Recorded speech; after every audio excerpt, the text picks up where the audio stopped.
Morning. Morning, everybody. It's always a pleasure to be down here with you guys, be with your wonderful little community that you guys have going on down here. But I also know this is not an easy weekend for some of you of this community. Obviously, there was a very tragic death that happened in the past couple of weeks, and memorial service yesterday. And so it's the mourning has been felt even all the way up in Corvallis. And so we're just really touched by the Layton family, and so I'm happy to be here to try to help support and walk through this moment. And for those of you that maybe have not been connected with that whole series of events, it's kind of this awkward tension. You walk into a room. Sometimes there's life is great and awesome and party style, and sometimes there's these low moments as well. I find that what's difficult in these moments is to try to capture this with with the appropriate kind of words and ideas that God Himself might have to speak over this time. And as I was praying over this morning and really weighing and considering, like, what is it that God would have said here in this place, one of the things that kept coming back to my mind over and over again was the simple phrase, remember where you are.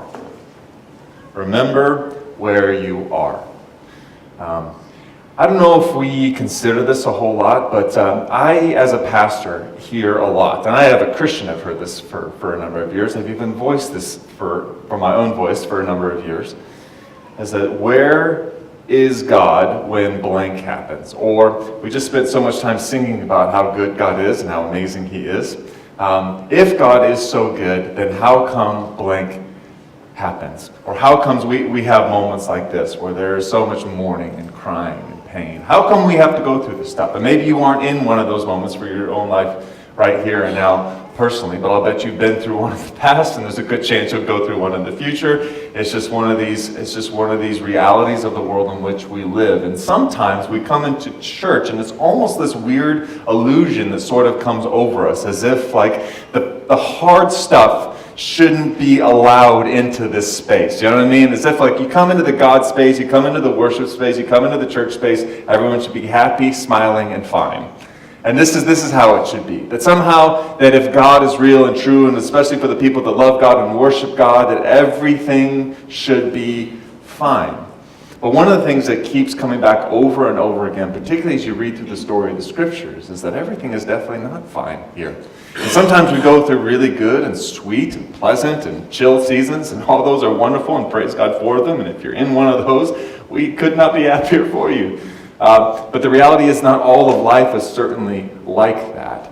And God continually, I think, has to remind us of where we are.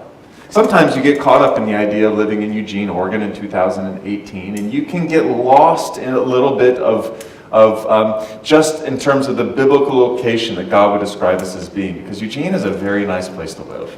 It's a very comfortable place to be.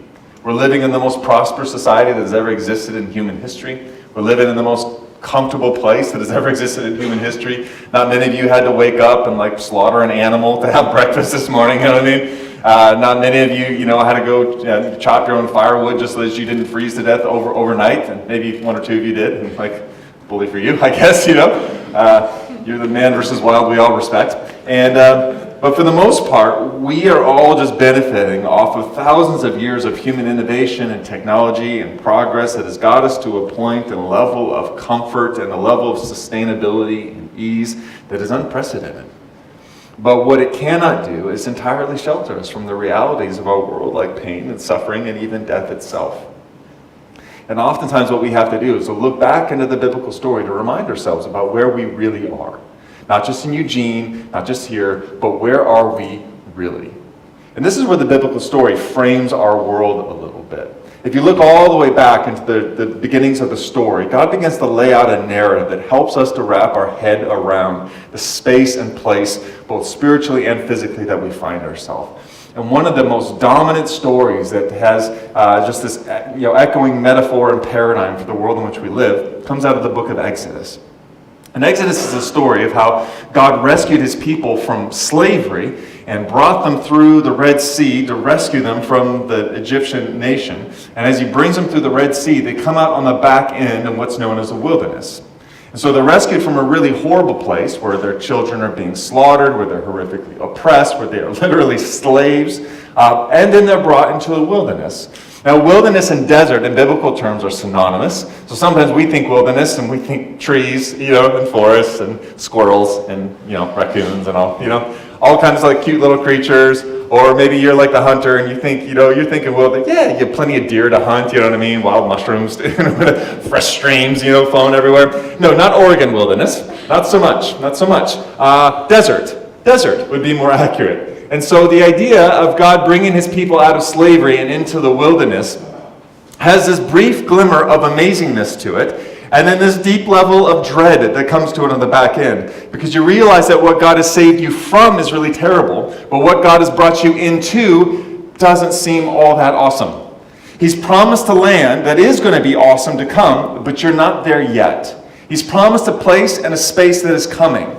One that is flowing with milk and honey, which is kind of a shorthand way of saying that the land itself will provide for you almost on its own sustainable level of energy. It's not like you have to really toil and work for it agriculturally. Milk and honey are things that the land just provides in and of itself, and you just step into and enjoy. That land is coming, but on the backside of Egypt is the wilderness. And when God gives us a perspective of where we are now, it always comes back to the wilderness environment. That you and I may not be in a literal desert, but we are spiritually absolutely in that same place. And the way in which God led his people through the wilderness is the same paradigms and the same realities that you and I have to deal with.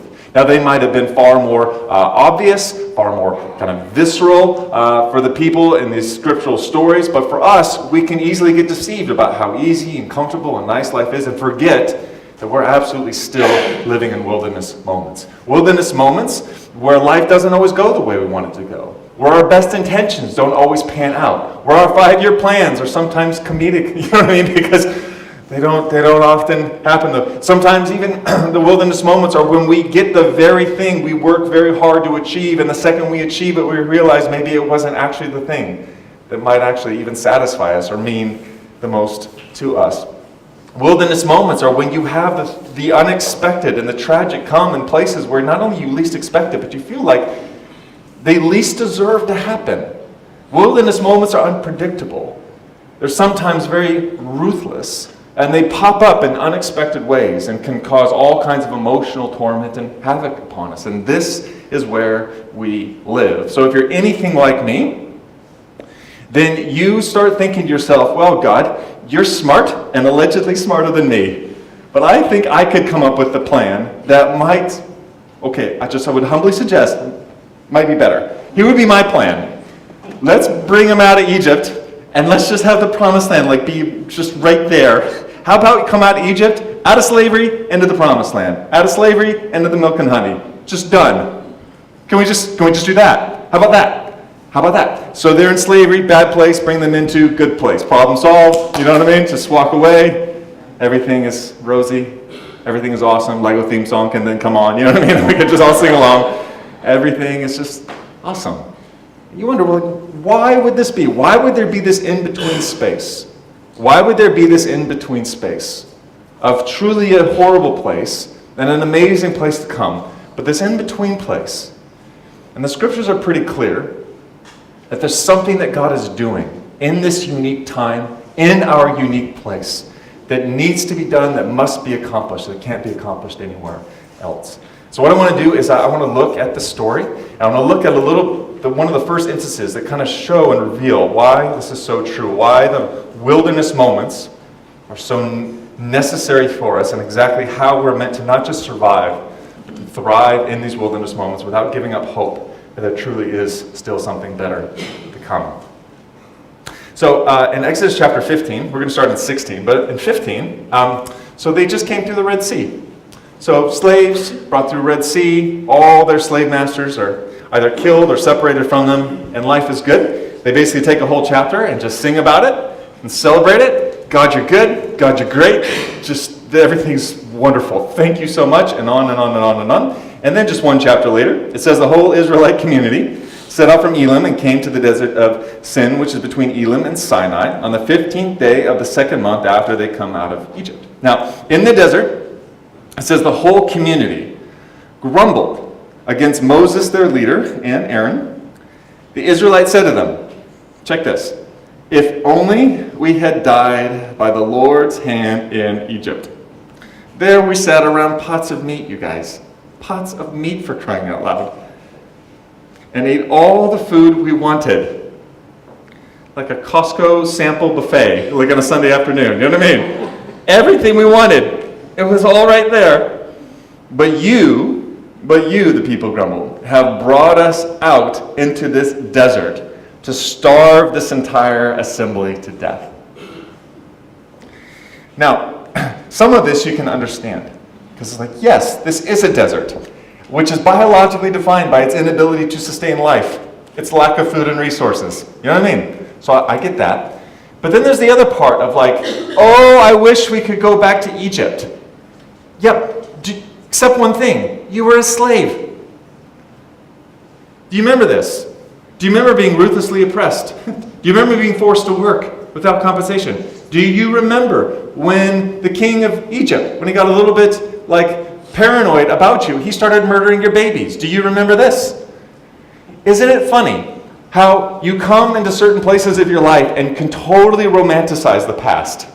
Don't you remember how good we had it when? Oh yeah, when you were slaves. And what's going on here seems almost as if it's like, how could this be? How could they be this foolish? How could they be this level of ridiculous? Just one chapter later, how could they miss the plot so significantly? But the reality is this.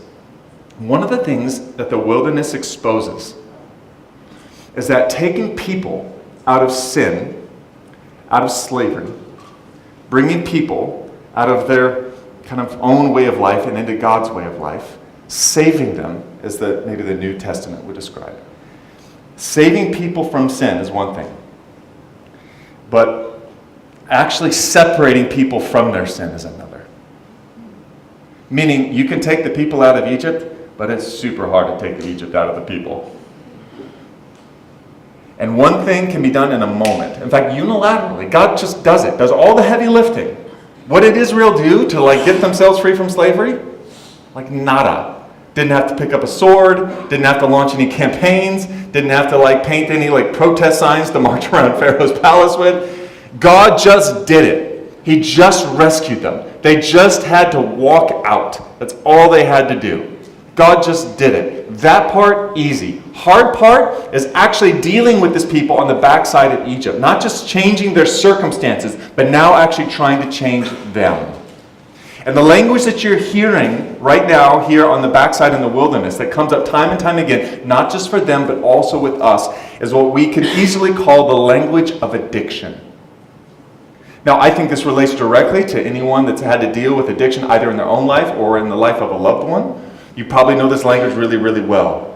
Because the reality of addiction is that it's something that takes hold of your life that's providing some sort of level of maintenance and sustenance to you while it is simultaneously depleting you. And the reality is that sobriety is more painful than the addiction, at least at first. And so the second that they're removed from their Egypt, yes, it was a bad place. Yes, it was going to kill them. Yes, it was slowly disintegrating them as a people. But the reality is they were hooked on it. It was all they knew. It was all they wanted. It was the only source that they knew where life could come from. The pots of meat that they sat around in Egypt while they were ruthlessly oppressed. That's all they knew. And when God brings them out, it's the same experience that I've seen time and time again with members of our community up in Corvallis that have had to go through addictions and have had to go through a treatment and sobriety and so forth. As you look at someone who has made that first initial step out of addiction, and you cheer for them and say, yes, amazing, you hit your rock bottom, here we go, life's on its way up. But the very next step, once you made the choice to be sober, is typically convulsing over a toilet, spewing all your toenails and innards out of you, while zero lucid thoughts come to your brain and you become completely irrational and delusional. Start seeing things, every cell in your body is in pain and discomfort, and everything in you only wants one thing: to go back to where you were. And if you don't have the support system, if you don't have the relational network, if you don't have everything in place to help you maintain your sobriety, it's far more painful to walk through sobriety than it would otherwise be to just stay addicted. Not in the long term, but absolutely in the short term. And this is what happens in our wilderness. This is what happens in the world in which we live. It's that God brings us into a place where there is lack, and there is pain, and there is hardship. But what he is doing in this moment is that through his son Jesus, he has promised that he has rescued us from sin. He has rescued us ultimately from death. But here in this immediate little space that we find ourselves now, where we find ourselves now, is in between the moment of what Jesus has done for us on the cross and what he will one day do for us in bringing us into a place where there is no more mourning or crying or pain or death. But we live in between. We live in the space where pain is still real, where mourning still exists, death still encroaches on us in uncomfortable ways. And we, just like them, can quickly begin to forget that though God is leading us into a good place, it is not always comfortable. It is not always comfortable. And so, here's God's response to the people's grumbling. In verse 4, it says, Then the Lord said to Moses, here's what I'm going to do about these grumbling people, wanting all their food from Egypt. I'm going to rain down bread from heaven for them. The people are to go out each day and gather enough for that day, and in this way I will test them and see whether they will follow my instructions. On the sixth day they are to prepare what they bring in, and that is to be twice as much as they gather on the other days. So this is exactly what Moses and Aaron went and told all the Israelites. I don't know what your views and images of God are, but here in this moment, where the people have been rescued by God, and their form of gratitude to him is a brief little poetic song that they express to him, and then one chapter later start grumbling against him. And God's response to it all is to rain down bread from heaven for them. That's a level of graciousness and mercy and patience I know not of. He rains down bread from heaven for them, and he provides for them every single day in the wilderness. They don't have everything they want, but they absolutely have everything they need. By the supernatural hand of God, there is bread provided for them in their wilderness. And this is how we survive. Not by trying to escape the reality of the world in which we live, not just by trying to put the blinders on, not just by like taking a nice walk through Alton Baker Park or turning on Netflix and just trying to absorb the world in which we live and forget about anything painful or bad that could ever happen. But this is how we actually survive the wilderness. This is how we survive through the ongoing sustaining life that God provides through this bread. And it's important to pay attention because what God is doing in this bread is something far more important than just this bread. He says, I'm going to see if these Israelites, if my people will actually tune in to what's going on in this moment and will truly depend upon me. I'm going to do this to see if they'll draw close to me, stay close to me. I'm going to do this so that I can teach them something now in the wilderness that they need to grow and learn in. Otherwise, they'll never fully enjoy the land that I've actually prepared for them. To simply think that they can be brought out of Egypt and simply carry Egypt internally inside them into the place to come, well, they'll ruin it. In order to extract Egypt out of them and sin out of them and every bit of selfishness out of them and every bit of unbelief out of them and every self-centered way that corrupts relationships out of them, there's going to be a process to go here. Egypt, you can be brought out of that in a moment. You can be brought out of your sin in a moment. God can save you in a moment. Nothing you can do to it, to earn it, to deserve it. Jesus did it for you. You trust him. His death on the cross was for you, to forgive you, to reconcile you. You trust it, it's over. But to walk with him from that point forward is going to require an ongoing daily level of trust that he is going to provide your daily bread. That he is going to sustain you even when it's hard. That he's not always going to bring you into the most comfortable of life situations or circumstances. You're not always going to have all the answers. You're not always going to know what's next. You're not always going to understand. You're not always going to have a clear view of what's ahead of you, or nor be able to process what's gone behind you. But you will always have what you need to survive and even to thrive in relationship with God and others in your wilderness through the bread that he provides. So there's a couple of things here that I want to point out, and then we'll talk about the most important part of this whole thing. The first way that God designed this whole bread scenario was he commanded the people to go out daily and collect it. And he commanded them never to take more than they needed for just one day at a time. And you think about this for a second, and whenever you are in a place of scarce resources, you typically want to stock up. You want to make the Costco run, you want to stuff the cupboards and the pantries, you know what I mean? You want to have enough, for the 2030 zombie apocalypse if it comes, you know what I mean? You just want to prepare yourself, and when you're feeling like security is kind of low. But God's insistence is that, no, I'll provide it every day, and you don't take any more than you need each given day. And what this required of the people, it meant that every single day they had to be in the habit of getting up and actively cooperating with God in receiving the bread that he provided.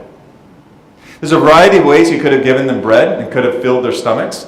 They could have woken up every single morning, and maybe God just does a miracle where they wake up hungry, and then all of a sudden, like, boop, oh, there it is. He could just plop it right there in their stomach, they'd be full, and they could just carry on. But he didn't do it that way. Every single morning required that people got up, went out, collected as much as they needed only for that day. If they ever collected more, it ended up rotting and being maggot-ridden by the next day. God was teaching them they needed daily bread. Daily. And to trust him daily. That the God who is faithful to bring them out of Egypt is the same God who will be faithful to bring them into the promised land. It's the same God that will be faithful with them every single day. Not a single day will God fail on his promise to provide them the bread that they need. Will it be everything that they will ever want? No. But will it be absolutely everything that they need? Yes. And they needed it daily. Daily. And there's an idea here of why they need daily bread. They also need fresh bread. The fact that it would rot just one day later, it didn't just need to be daily, it needed to be fresh. They didn't just need to remember back and like, oh yeah, you remember that like years ago when God did something really important in my life? They wanted to have the experience. God wanted the experience with his people daily. That there was a fresh reminder of his goodness and faithfulness to their life. I don't know about you, but the longer I go in Christianity, I find the temptation to come, and I see it happen unfortunately too often with far too other Christians, especially once they get a few years, maybe even decades under the belt, that their greatest memories start becoming further and further in the past. The greatest things that God has done for them are the things that happened and transpired long ago. And when you see the glimmer in their eye or the love in their heart expressed about who God is or how faithful it is, it often pertains to stuff that is so far back, the memory is starting to dim. God wants it to be fresh. He wants you to realize that his faithfulness endures every single day. It means that if you are one day into following Jesus or you're a decade into following Jesus, God wants to meet you every single day to provide fresh bread for you to know of his goodness and his faithfulness. Every single day. Freshness, because the bread is not about the bread.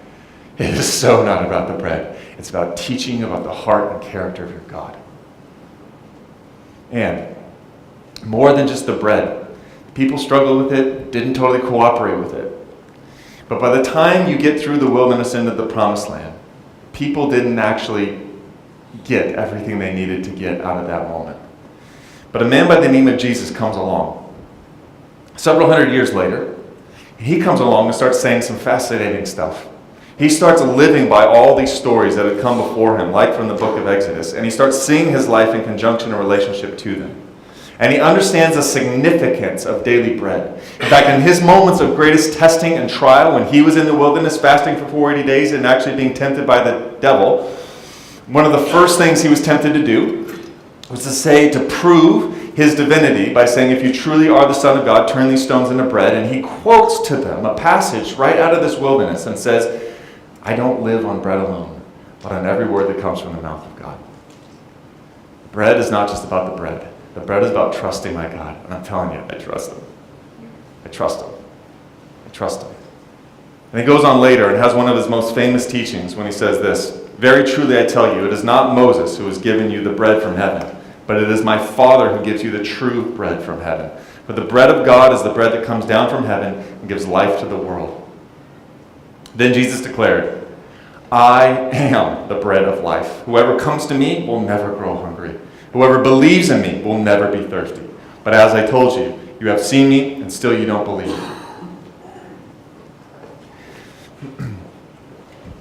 For Jesus, bread was not bread. It was not just about the bread. It was about him. And when he says, I am the bread of life, this is Jesus' way of saying, you need him daily, you need him fresh. You don't need a vague memory of him in the past. You don't need memories of how your parents told you about him, the Sunday school lesson you learned whenever. You don't need the memory of him a week ago or a year ago or a couple years ago of how Jesus radically found you or saved you, how he found you in your sin or wherever moment he first encountered you. You don't need that. You need him daily and you need him fresh. And it's his presence that he will faithfully provide for you no matter where you are. And when you remember that we're in this wilderness environment, and when you remember that hard things will surely come, and when you remember that you will have trouble in this world, you can also simultaneously remember that Jesus said, I am the bread of life that has come down from heaven, and it's available for you daily. And you never have to strive to somehow store up for yourself more than you can take in on a daily basis, because this presence will be waiting for you every day when you rise. It's why when Christians, for thousands of years now, when we have talked about reading the Bible in the morning, when we have talked about absorbing the Scriptures or meditating on the Scriptures, even before Christians had personal copies of the Bible in their possession, it's the reason why we do this is because not because we believe in reading a book, because we believe that the words of God somehow contain his presence in them. And as these words come alive in our heart and as we absorb them and encounter them, we're actually encountering the very bread of life, Jesus Christ himself. And this is what sustains us. In our mourning, in our celebrations, it is the bread of life that comes in and makes this life truly worth living. Because we're not just living for this moment, not just trying to maximize our comfort, not just trying to get the most out of our 75 years, cash in the 401k, and then just buy an RV and cruise the nation. We're actually living for an eternal glory that's far outweighing anything we can encounter in this world. No matter how good humans progress in their technology to make us more comfortable, it cannot compare with the promised land to come. It cannot compare with the world that Jesus says will be one day, that he will make new. It cannot compare with the world that Jesus promised would be filled with his presence, filled with his glory and his beauty, and simultaneously we would be rid of mourning, crying, pain, and suffering. And until that day comes, we have the bread of life to sustain us, to give us hope in the world to come, and to give us comfort in the world that is. Worship team, you guys can come on up. I want to just close with this. I wish I could say that weeks like the ones this church has been through will be the last of it. One of the hardest things that I've had to try to not think about, some of my closest mentors are now approaching their 60s and 70s. One is in its 80s. And there's been these moments where my wife and I have looked at each other and we've just said, you realize they won't be around forever.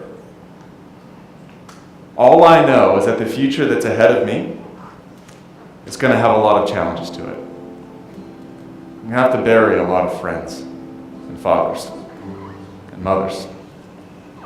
All I know is that the adversity that is surely going to come my way, I know from my past, I know from my present, that my future won't probably be much different. I know there's plenty of adversity coming. I know as much joy as there is in my life, there will certainly be pain. But what I also know, and know that I need now more than ever, is the daily bread of Jesus. I need him, and I need him now. It's the one thing he will not be stingy on. You can be assured he will provide. You can be assured is available to you. In this moment, tomorrow, and the next day, when life lightens up and things maybe feel better, his presence will remain and it will be consistent. And for everything that you feel like you most deeply need, you can find it in him. And whether you find it in his word, whether you find it in just the stillness and quietness of meditation, whether you experience it in community when we come to these moments in worship, My deepest promise to you that I could ever make is that he will never leave you, he will never forsake you. And surely he will be with you in this wilderness all the way to its end. That is his promise. That is his promise. And no matter the pain, his presence is worth it. His presence is enough. Let's pray.